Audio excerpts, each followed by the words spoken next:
సీనియర్లు జూనియర్లు లేదా సంస్కరణలు పార్టీలో కలిసి ఉండటం ఇవన్నీ ఒక ఎత్తు అయితే ఒక మేజర్ అంశం లోకేష్ గారు మాట్లాడింది కడపలో మహానాడు. అంటే ఆ మహానాడు వేదిక ఈ డెసిషన్స్ వస్తాయి.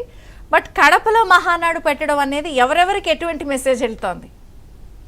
అంటే రాయలసీమ శ్రేణులకి ధైర్యాన్ని ఇస్తున్నారా? జగన్ గారు అడ్డాలోనే పెట్టామని చెప్పి చెప్తున్నారా? అంటే ఎట్లా చూడాలి ఈ కడపలో మహానాడు? వాస్తవంగా కడపలో మహానాడు పెట్టాలనేది 2 నెలల క్రితం తీసుకున్న నిర్ణయం. అది నిన్న లోకేష్ గారు ప్రత్యేకంగా ఇప్పుడు ప్రకటించింది కాదు, పాలిట్ బ్యూరోలో 2 నెలల క్రితమే ఆ నిర్ణయం ఫైనల్ చేశారు. కాకపోతే ఏంటంటే దాదాపుగా అంటే తిరుపతిలో గతంలో మహానాడులు జరుగున్నాయి, కడపలో ఇప్పటి వరకు పార్టీ మహానాడు ఎప్పుడు జరగలేదు కాబట్టి డెఫినెట్గా ఇప్పుడు ఎన్టీ రామారావు గారి తర్వాత మళ్ళీ తిరిగి కడప జిల్లాలో అత్యధిక సీట్లు దక్కించుకున్న ఎన్నికలు ఇవి. ఎన్టీ రామారావు గారి హయాంలో నాకు గుర్తున్న వరకు 11 స్థానాలకి 8-9 స్థానాలు ఆ రోజు దక్కించుకోగలిగారు. మళ్ళీ తర్వాత ఈ ఎన్నికల్లో 10 స్థానాలకు 7 స్థానాలు దక్కించుకున్నారు. గత ఎన్నికల్లో 1 స్థానం కూడా దక్కించుకున్న స్థాయి నుంచి ఈ ఎన్నికలో 7 స్థానాలు దక్కించుకోగలిగారు. అంతకుముందు జరిగిన పట్టభద్రుల ఎమ్మెల్సీ ఎలక్షన్స్లో అయితే పులివెందుల నియోజకవర్గంలో కూడా తెలుగుదేశం ఆధిక్యత సాధించింది. మొన్న మధ్య జరిగిన నీటి సంఘాల ఎన్నికల్లో మొత్తం 32 నీటి సంఘాలు కూడా పులివెందుల నియోజకవర్గంలో తెలుగుదేశం పార్టీ దక్కించుకుంది మొన్న రీసెంట్గా జరిగిన ఎన్నికల్లో కూడా. ఇటువంటి పరిస్థితుల్లో ఖచ్చితంగా కడపలో అంటే ఇవాళ రాయలసీమలో 3 అసెంబ్లీ స్థానాలు వైసీపీకి దక్కిన ఏకైక జిల్లా కడప. కర్నూలులో 2, చిత్తూరు 2, అనంతపూర్ 1 సీటు కూడా రాలేదు. కడపలోనే ఒక 3 స్థానాలు దక్కున్నాయి. ప్రతిపక్ష నాయకుడిగా జగన్మోహన్ రెడ్డి గారు అక్కడే ఉన్నారు. కడప ఎంపీ స్థానం కూడా వైసీపీకి దక్కున్న నేపథ్యంలో కడపలో మహానాడు పెట్టడం ద్వారా కడప అభివృద్ధికి కట్టుబడి ఉన్నాము, రాయలసీమ పట్ల మా కన్సర్న్ ఇది, రాయలసీమ నీటిపారుదల ప్రాజెక్టులో మా కన్సర్న్ ఇది. అదే సందర్భంలో కొప్పర్తి ఇండస్ట్రియల్ నోడ్ కూడా కడప జిల్లాలోనే ఉంది.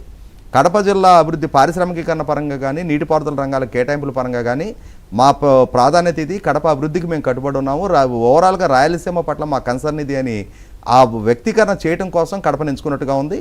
100% కడప జిల్లాలో అన్నది కాకుండా కూడా మా అడ్డా అనేది 2019 ఎన్నికలతో ముగిసిపోయింది. 2024 ఎన్నికల్లో ఇవాళ 10 స్థానాలకు 7 స్థానాలు తెలుగుదేశం కూటమి దక్కించుకున్న తర్వాత, ఎన్డీఏ కూటమి దక్కించుకున్న తర్వాత అక్కడ జనసేనకి కూడా రైల్వే కోడూరు జనసేనకి కూడా దక్కిన తర్వాత ఇంకా మా అడ్డా అని చెప్పని విరవేయడానికి ఎవరికి ఆస్కారం లేదు. అది ప్రజాస్వామ్యంలో అల్టిమేట్గా డిసైడింగ్ ఫ్యాక్టర్ ప్రజలు ఇచ్చిన తీర్పు కూటమికి అనుకూలంగా ఇచ్చిన తర్వాత ఇవాళ వీళ్ళదే అడ్డా ఇవాళ అక్కడ. కాబట్టి ఆ అడ్డా కాబట్టే అక్కడ ఒక సవాలు విసిరినట్టుగా మహానాడు కూడా అక్కడే ప్రతిపాదిస్తూ ఉన్నారు.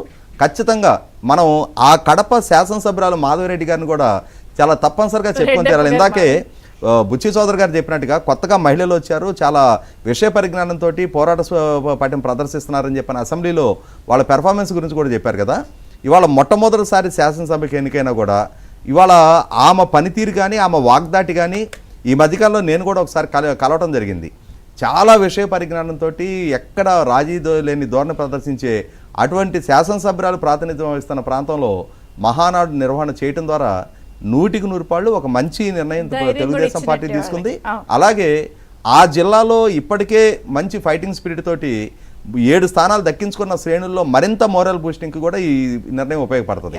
అండ్ ఇదే ప్రశ్న మీకు ఇందాక బుచ్చి గారిని అడిగిన క్వశ్చన్ మీకు కూడా, ఇప్పుడు మేము ఇలా వెళ్తున్నామండి అని అంటున్నప్పుడు టీడీపీ బీజేపీ ఉన్న నియోజకవర్గాల్లో మీరు ప్యారలల్గా ఎలా డెవలప్ అవుదాం?